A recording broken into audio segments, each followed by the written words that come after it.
Hello दोस्तों, आप सभी का स्वागत है हमारे इस चैनल पे। आज हम शीतला माता की कहानी लेकर आए हैं। आज की हमारी इस वीडियो में हम आपके लिए शीतला माता के व्रत की एक पौराणिक कहानी लेकर आए हैं। एक समय की बात है, शीतला माता ने सोचा कि चलो आज धरती पर देखती हूँ कि मेरी पूजा कौन कौन करता है और कौन मुझे मानता है। ऐसा सोचकर शीतला माता धरती पर राजस्थान के डुंगरी गांव में आई। माता शीतला गांव के गलियों में घूम रही थी, तभी एक मकान के ऊपर से किसी ने चावल का उबलता हुआ पानी नीचे फेंका। वो पानी शीतला माता के ऊपर जा गिरा, जिससे माता के शरीर पर फफोले पड़ गए। शीतला माता का पूरा शरीर जलने लगा। वो गांव में इधर उधर भटकने लगी और कहने लगी, अरे मैं जल गई, सारा शरीर जल रहा है, कोई मेरी मदद करो। लेकिन गांव में किसी ने भी माता की मदद नहीं करी। अपने घर के बाहर एक कुम्हार बैठी थी। उसने देखा कि वह बूढ़ी माई बहुत जल रही है, उसके पूरे शरीर पर फफोले पड़ गए हैं और वो अपने शरीर की तपन को सहन नहीं कर पा रही है। तब वह कुम्हारन बोली, माँ तुम यहाँ आकर बैठ जाओ, मैं तुम्हारी शरीर पर ठंडा पानी डालती हूँ। तब कुम्हार ने उस माई पर एक करवे से ठंडा ठंडा पानी डाला और बोली, माँ मेरे घर में रात की बनी राबड़ी रखी है, तुम वो खा लो। जब उस बूढ़ी माई ने वो ठंडी राबड़ी और दही खाया तो उसके शरीर में ठंडक मिली। तब वह बोली, बेटी मेरे सिर में जुएं देख दे। जब कुम्हारन माता के सिर में जुएं निकालने लगी तो उसने देखा कि उसके सिर के पीछे भी एक आँख है, जिसे देखकर कुम्हारिन डर गई और वहाँ से भागने लगी। तब वह बूढ़ी माई बोली, रुक बेटी, डर मत, मैं भूत प्रेत नहीं हूँ, मैं तो शीतला देवी हूँ।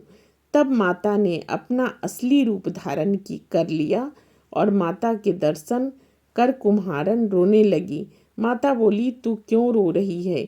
कुम्हारिन हाथ जोड़कर माता से बोली, माता मेरे घर में चारों तरफ दरिद्रता है, मैं आपको कहाँ बैठाऊं? मेरे घर में ना कोई चौकी है और ना ही आसन।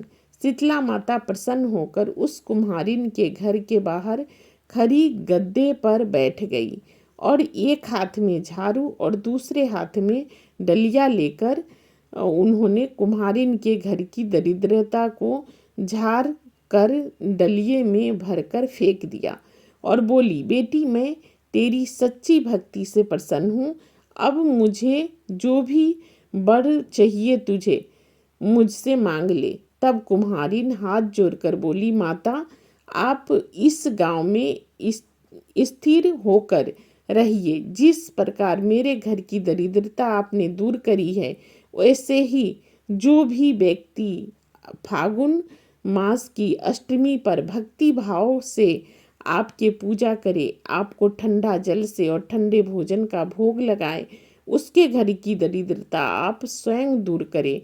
माता ने उसे तथास्तु कहा और बोली, तू इस कड़वे जल का अपनी झोपड़ी पर छिड़क लेना, कल सारे नगर में आग लगेगी लेकिन तेरी झोपड़ी नहीं जलेगी। ऐसा कहकर माता अंतर्ध्यान हो गई। कुम्हारी ने ऐसा ही किया। रात को हुई तो सारी नगरी में आग लग गई और कुम्हारिन की झोपड़ी बच गई। यह देखकर नगर के राजा ने कुम्हारिन को बुलवाया और उससे पूछने लगा, कुम्हारिन सारे नगर में आग लग गई लेकिन तेरी झोपड़ी कैसे बच गई? तब कुम्हारिन ने राजा को शीतला माता की कृपा की सारी बात बता दी और बोली, मुझ पर शीतला माता की कृपा हुई है।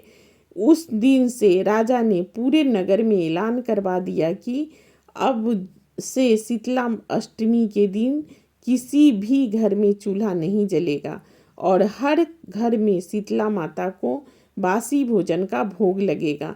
हे शीतला माता, जैसी कृपा आपने उस कुम्हारिन पर करी, वैसे ही इस कथा को कहते सुनते और हुंकार भरते सब पर करना। जय शीतला माता। से शीतलाष्टमी का व्रत श्रद्धा से मनाया जाता है। जय शीतला माता। वीडियो पसंद आए तो लाइक कमेंट सब्सक्राइब करना ना भूलें। जय शीतला माता।